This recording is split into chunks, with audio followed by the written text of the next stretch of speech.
Assalamu alaikum and good morning.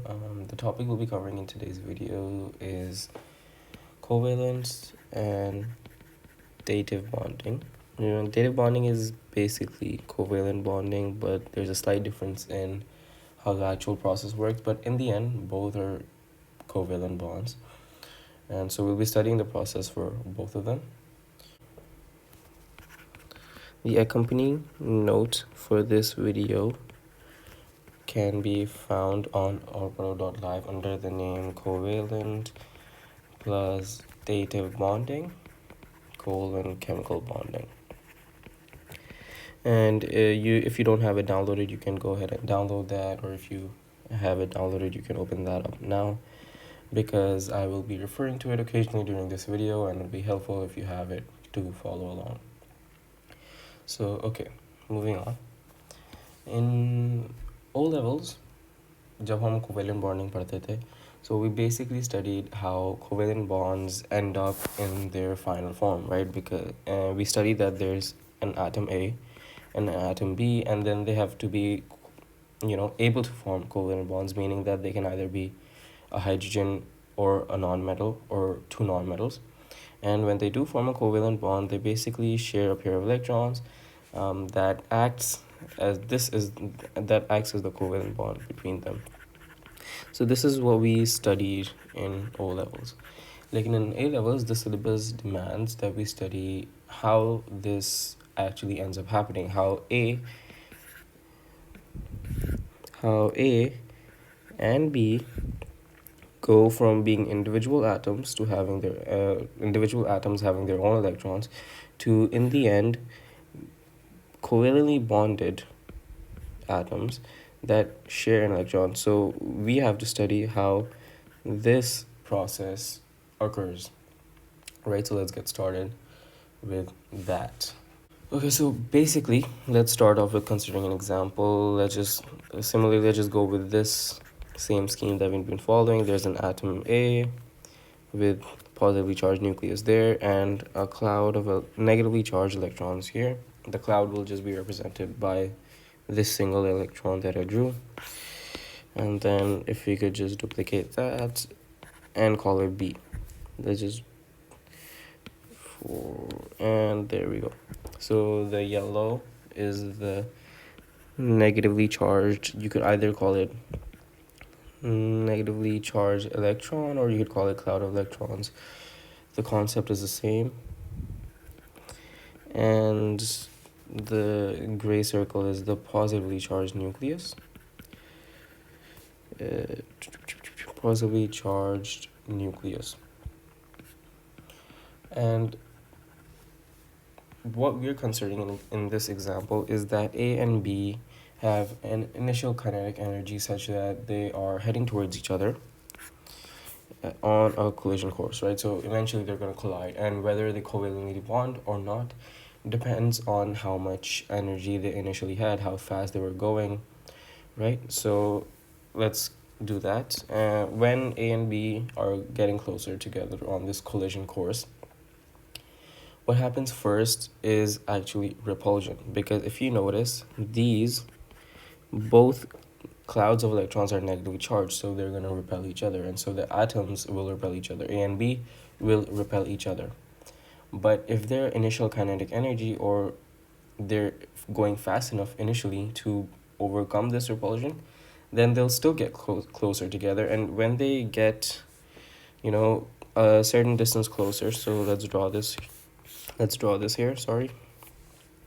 When they get close enough that, they've overcome the repulsion, and now their clouds of electron can actually interact with the nuclei of the other atom. So for example, B's cloud of electron will be attracted to the A's positively charged nucleus, and similarly A's negatively charged cloud of electrons will be attracted to B's positively charged nucleus. So basically एक तरह की cross attraction हो रही है, सही है.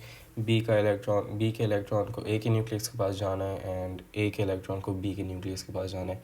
तो पहले repulsion, the first stage was repulsion, and now there is attraction. So now as they get closer together due to this attractive force and due to their initial kinetic energies and their velocities, एक और बार repulsion होती है. There is a second repulsion. और ये repulsion इसलिए होती है because these positively charged nuclei repel each other once they get closer enough to actually effectively interact with each other. And these two electrons also repel. ये तो पहले से repel कर रहे थे, but now they are still repelling. So we also take those repulsive forces into account. Or in the end, what a covalent bond basically ends up being is a happy medium, I guess you could say, between these repulsive and attractive forces between these two atoms. Between repulsive and attractive forces. क्योंकि दो nuclei और दो electrons repel कर रही एक दूसरे को, लेकिन हर इलेक्ट्रॉन को दूसरे न्यूक्लियस के पास अट्रैक्शन हो रही है. तो बेसिकली इलेक्ट्रॉन्स न्यूक्लियस के पास जाना चाहते हैं, बट न्यूक्लियस एक दूसरे के पास नहीं जाना चाहते और इलेक्ट्रॉन्स एक दूसरे के पास नहीं जाना चाहते. So this kind of simultaneous attraction and repulsion हो रही है. And once it reaches like a stable arrangement, okay, attraction is equals to repulsion. Once that happens, then you can say that a stable covalent bond has been formed, and then the two atoms are now in a stable covalent arrangement. So ऐसे होता है covalent bond. This is basically how a covalent bond is formed. So that was covalent bonding, and the process of how an electron pair eventually ends up between two atoms being shared between their nuclei and acts as a covalent bond. So now we have to move on to some basic bond terminology. We won't be doing a lot of detail. We won't be doing this in a lot of detail, and the reason for that is this is better covered in a few other chapters. And right now, I'm just putting this out there, and this is also in the note, just to give you exposure so that if you see it in questions or the textbook or somewhere else, you know what they're talking about. So bond terminology. The first is bond length. Bond length refers to the distance between the two nuclei of the two atoms that are covalently bonded. इसका मतलब क्या है? Let's say we have two covalently bonded atoms, again A and B. Right, A and B are covalently bonded. They share a pair of electrons. Actually, let's draw the nuclei. A and B are covalently bonded. Now, what a bond length is, for example, in this covalent bond, the bond length would be the distance between the two nuclei of the bonded atoms. This is bond length, right? This is bond length. And also, as a side note, it's important to note that half this bond length, so basically imagine you just bisected this crossover area between them, this common area between them, and this orange part that I have drawn here is known as the atomic radius when an atom is covalently bonded, right? So this would be the atomic radius of A, and then similarly this would be the atomic radius of B. That's some basic terminology. And bond energy is the next one. Bond energy basically is the amount of energy that is required to break 1 mole of a given covalent bond in the gaseous state. You'll study more about this in the ionization energies. If you watch that video, ionization energies, first ionization, second ionization, under the atomic structure chapter. But just know this, it's also written in the note, is the energy required to break 1 mole of a given covalent bond. 1 mole of a given covalent bond in the gaseous state of a compound, or basically any substance. To break 1 mole of covalent bonds in the gaseous state. So this is basically the essence that, you know, if you don't understand at this point, you might just memorize it for questions, but eventually you will understand it, right? And sigma bonds. Sigma bonds are basically single covalent bonds. right? For example, if you consider like H2, you have two s orbitals that overlap to form the H2 molecule. So this is a sigma bond. So sigma bond, in this case, it's the head-on overlap of two s orbitals. So that's one case in which a sigma bond may be formed. But there are two other cases as well. There is the overlap of an s and p orbital, and then there's an overlap of two p orbitals. It's important to note that this p overlap is head-on overlap, so it's not sideways overlap, because sideways overlap forms pi bonds. So it's important to distinguish that. So right, so S and P overlap, and you can see this on the note, and I won't draw all of the diagrams again. I'll just draw the basic one. Wait, no. So this is a kind of a roughly drawn p orbital, and this is an s orbital, and this is basically a sigma bond, and here this was a sigma bond. And similarly, p and p, oops, you know what, I'm just gonna replicate this. Oop. So a bit of a crude p overlap, but it is what it is. It's two p orbitals overlapping, and this is basically as far as what you need to know right now. Sigma bonds in this chapter are somewhat relevant, but you would probably learn more about them in the hybridization part of chemical bonding. So I'll link that video down below as well. And if you want to look at the charge density diagrams, they're on the note. They're good for your extra information, but it's not much relevance to us right now at this point in time. So the next thing, if you scroll down in the note, are some common dot and cross diagrams for some common covalent molecules. So I'll actually draw some right now. I'll draw the interesting ones. So for example, there's NH3. There is NH3 ammonia. And how NH3's dot and cross works is there is a central N atom, and there is 3 hydrogen atoms here. And you could draw them anywhere if you want, but it's nice to draw them in this arrangement because in the real world N has 2 electrons here. It has a lone pair, so which basically repels the bonds downwards, so it forms a trigonal pyramidal shape. You'll probably learn more about this in shapes of molecule when you do covalent bonding in more detail. Basically, yeah, so this is the cross is the H atoms, and then nitrogen has a lone pair, so this is ammonia. And another interesting one, let's see, is PCl5. And PCl5 is interesting because in this molecule,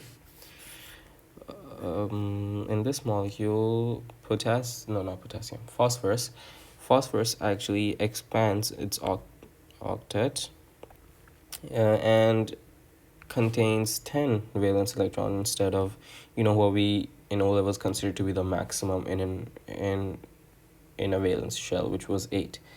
So basically we are able, and it's important to know that group 5, 6, and 7, some non-metals in those groups, can expand their octets if they have space in their orbitals to do so. It's basically because when you start going into the 3rd energy level or the 4th energy level, you have more spaces available in that energy level. So for example, in the 3rd energy level, you have 18 spots available, so not the regular 8 anymore.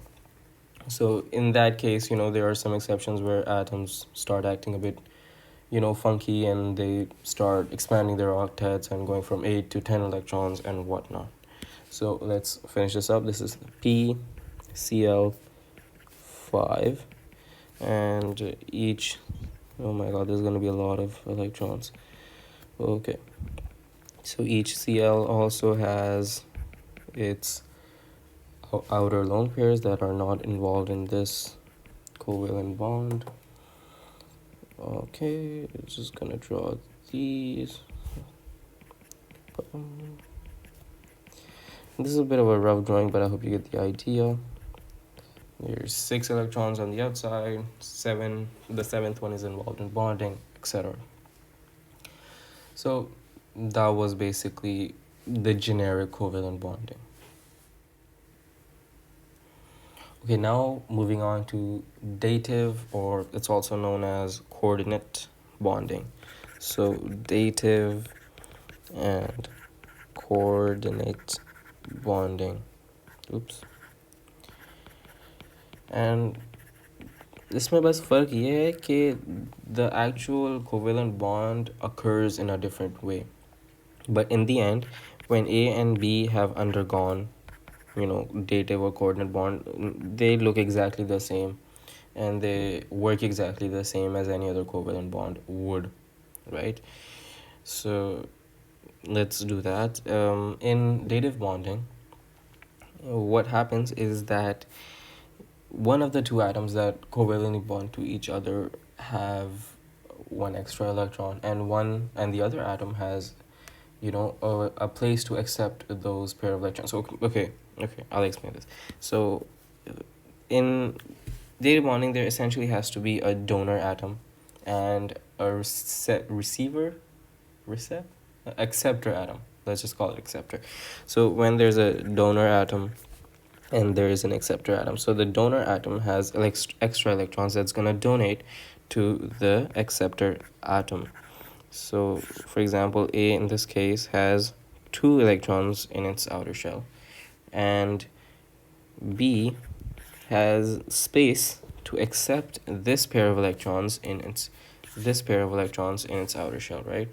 So what's going to happen is A is going to donate both these electrons to their mutual covalent bond, right? It's going to donate it to B so B can form a covalent bond with A. This pair of electrons is basically donated to their mutual covalent bond. पहले क्या होता था in covalent bond, A brought its own electron to the party and B brought its own electron to the party. They shared and then they form a covalent bond. But in dative bonding, this doesn't happen. In covalent bonding, you can imagine A brings all the electrons to the party, B is a freeloader, it brings nothing, and A basically shares its electrons with B, and they end up forming a covalent bond nonetheless. So in the end, it's still the same covalent bond, but this time instead of mutual sharing, like 1 electron by each atom, there has been unequal sharing. All of the covalent bond electrons have been contributed by 1 atom, and the other basically acts as an acceptor of electrons. And just some things to remember in this case: for a dative bond to occur, there are 2 conditions regarding the atoms that must be met.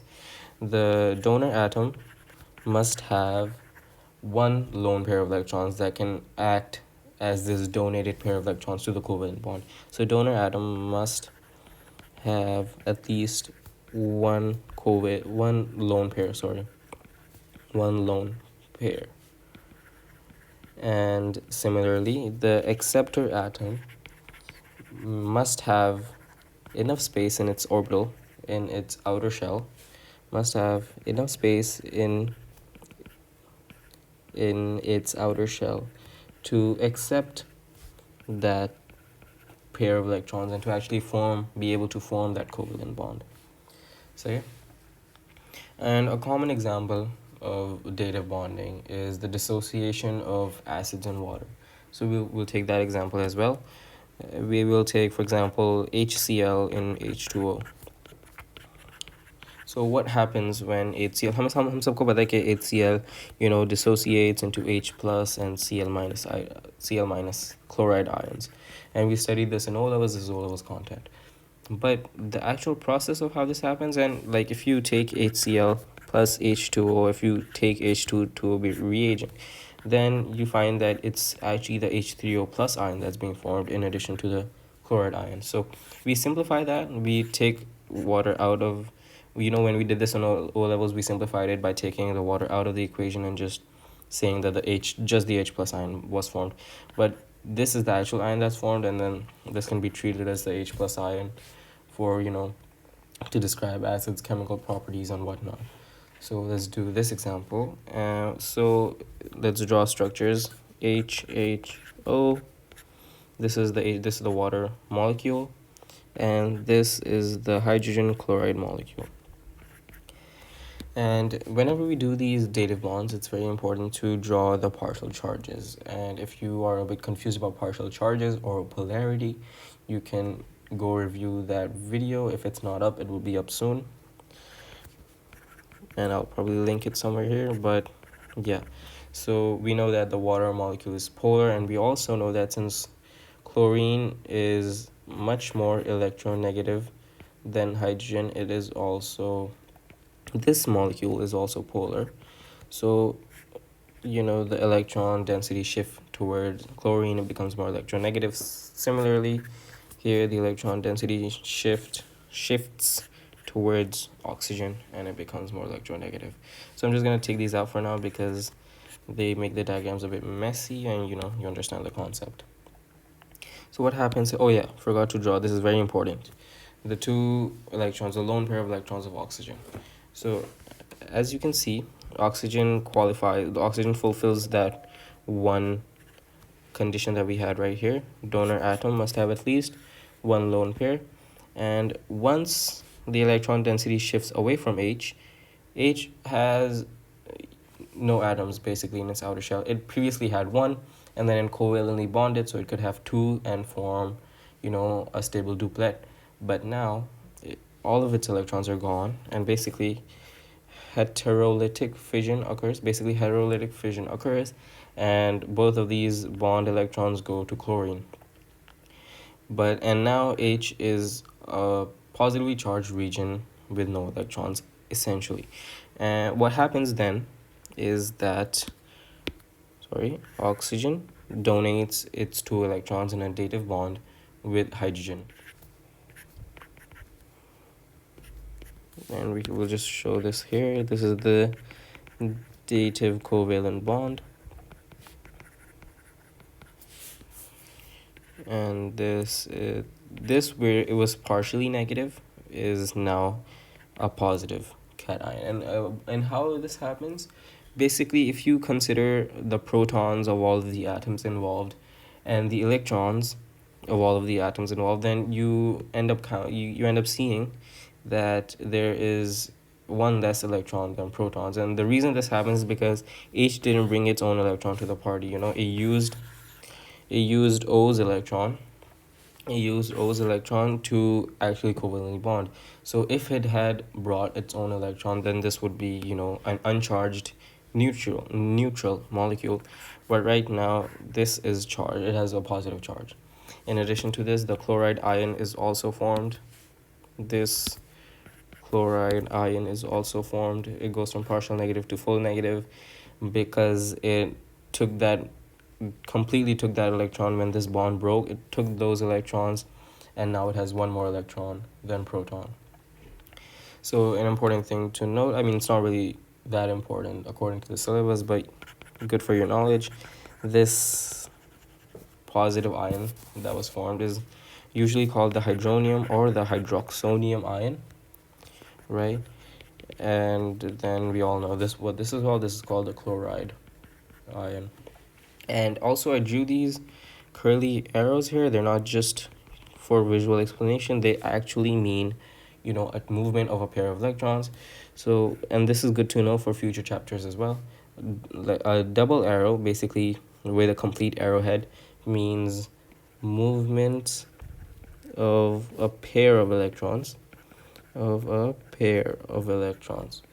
And you don't see this right now, but you might see this in the future. A single like that, just one side of the arrow. This means movement of one electron and not a pair of electrons, just one electron, right? So that's important to know. And if you check in the note, there is a written explanation of what I just said. And there are some other examples also given. You can go through those if you want. I'm not going to go through them in this video.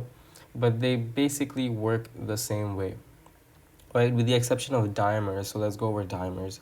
I mean, technically they still work the same way, but it's just important to know. Dimers, what are dimers? Dimers are basically compounds formed when two similar molecules combine. So for example, you have AlCl3. Right, let's draw AlCl3. And AlCl3, it's important to draw the outer lone pair of electrons when we do dative bonding, even though it might be a bit tedious in many cases.